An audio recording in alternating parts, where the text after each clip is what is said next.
Genesis chapter 8. The flood subsides. But God remembered Noah and all the beasts and all the cattle that were with him in the ark. And God caused a wind to pass over the earth, and the water subsided. Also the fountains of the deep and the floodgates of the sky were closed, and the rain from the sky was restrained, and the water receded steadily from the earth. And at the end of the 150 days the water decreased. In the 7th month, on the 17th day of the month, the ark rested upon the mountains of Ararat. The water decreased steadily until the 10th month. In the 10th month, on the 1st day of the month, the tops of the mountains became visible. It came about at the end of 40 days that Noah opened up the window of the ark which he had made, and he sent out a raven, and it flew here and there until the water was dried up from the earth. Then he sent out a dove from him to see if the water was abated from the face of the land. But the dove found no resting place for the sole of her foot. So she returned to him into the ark, for the water was on the surface of all the earth. Then he put out his hand, and he took her, and brought her into the ark to himself.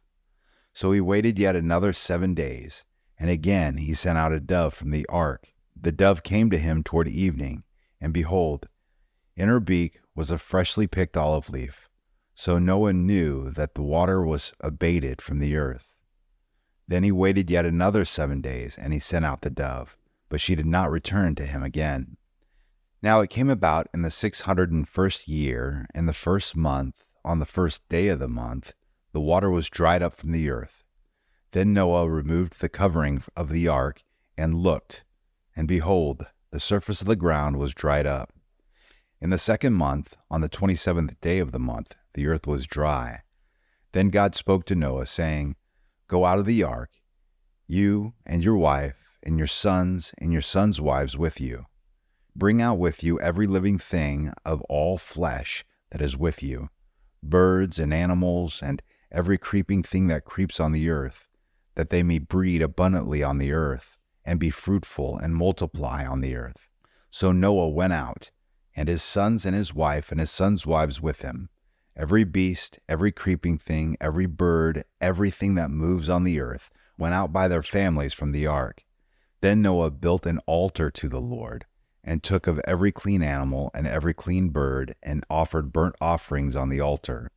The Lord smelled the soothing aroma, and the Lord said to himself, I will never again curse the ground on account of man, for the intent of man's heart is evil from his youth, and I will never again destroy every living thing as I have done.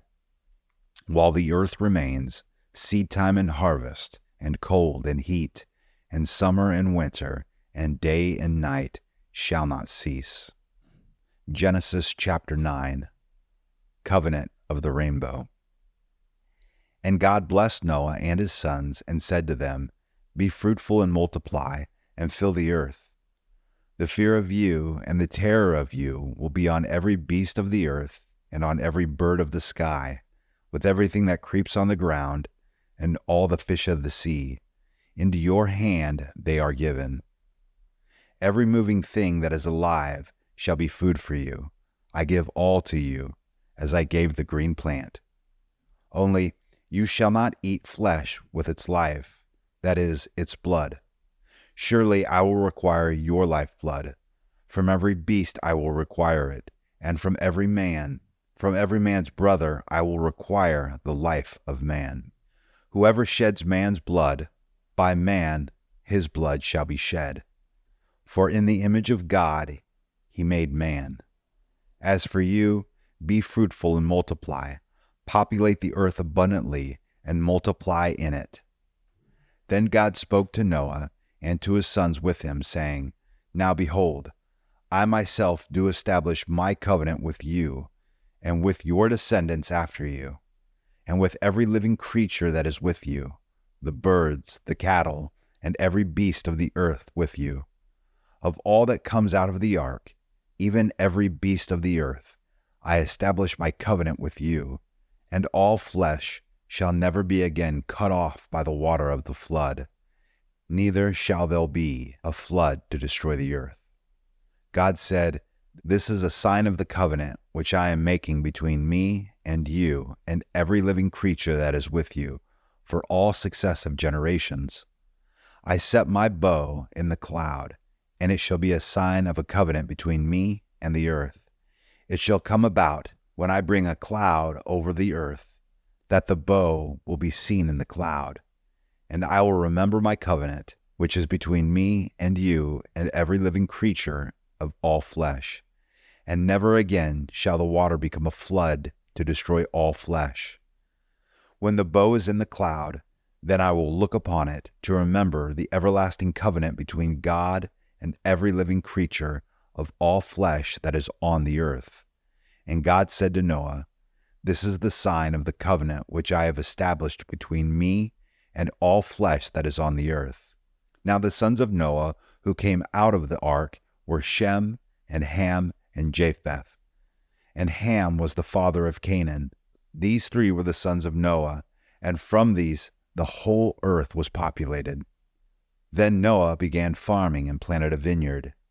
He drank of the vine and became drunk, and uncovered himself inside his tent. Ham, the father of Canaan, saw the nakedness of his father, and told his two brothers outside.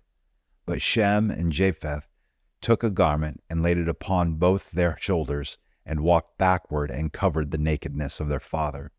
And their faces were turned away, so that they did not see their father's nakedness. When Noah awoke from his wine, he knew what his youngest son had done to him. So he said, Cursed is Canaan, a servant of servants he shall be to his brothers. He also said, Blessed be the Lord, the God of Shem, and let Canaan be his servant.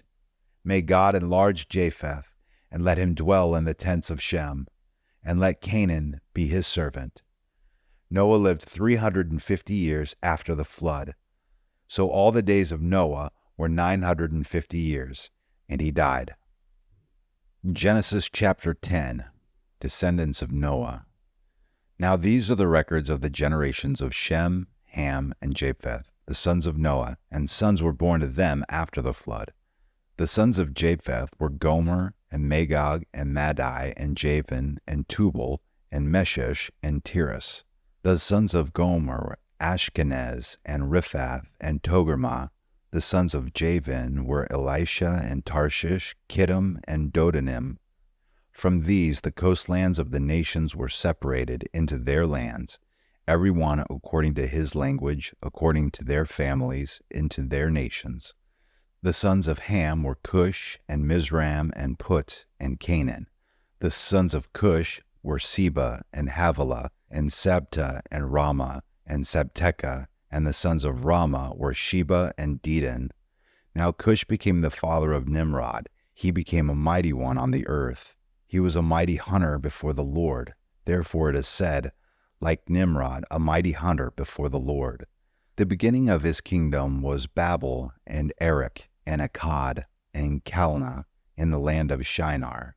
From that land he went forth into Assyria, and built Nineveh, and Rehobothar, and Calah, and Rezin, between Nineveh and Calah, that is, the great city. Mizraim became the father of Ludum, and Anamim, and Lehabim, and Naphtuhim, and Pathruzim, and Casluhim, from which came the Philistines, and Caphtorim.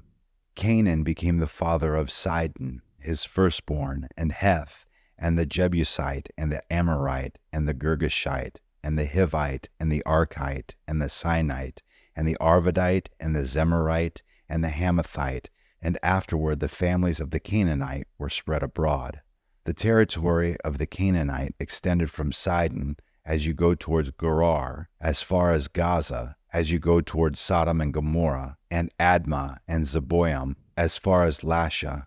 These are the sons of Ham, according to their families, according to their languages, by their lands, by their nations.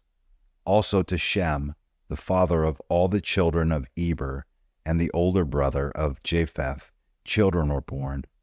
The sons of Shem were Elam, and Asher, and Arpachshad, and Lud, and Aram. The sons of Aram were Uz, and Hol, and Gether, and Mash. Arpachshad became the father of Shelah, and Shelah became the father of Eber. 2 sons were born to Eber. The name of one was Peleg, for his days on earth were divided, and his brother's name was Joktan. Joktan became the father of Almadad, and Sheleph, and Hazarmaveth, and Jerah, and Hadaram, and Uzal, and Dikla, and Obal, and Abimiel, and Sheba, and Ophir, and Havilah, and Jobab. All these were the sons of Joktan. Now their settlement extended from Mesha as you go toward Sephir, the hill country of the east. These are the sons of Shem, according to their families, according to their languages, by their lands, according to their nations. These are the families of the sons of Noah, according to their genealogies, by their nations. And out of these the nations were separated on the earth after the flood. Genesis chapter 11. Universal language. Babel, confusion. Now the whole earth used the same language and the same words.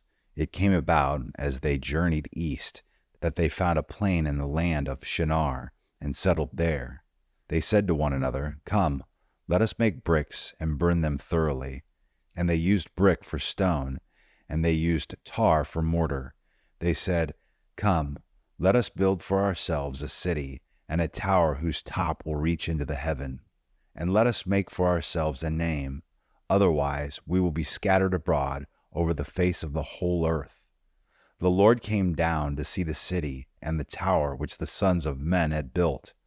The Lord said, "Behold, they are one people, and they have the same language, and this is what they began to do. And now nothing which they purpose to do will be impossible for them.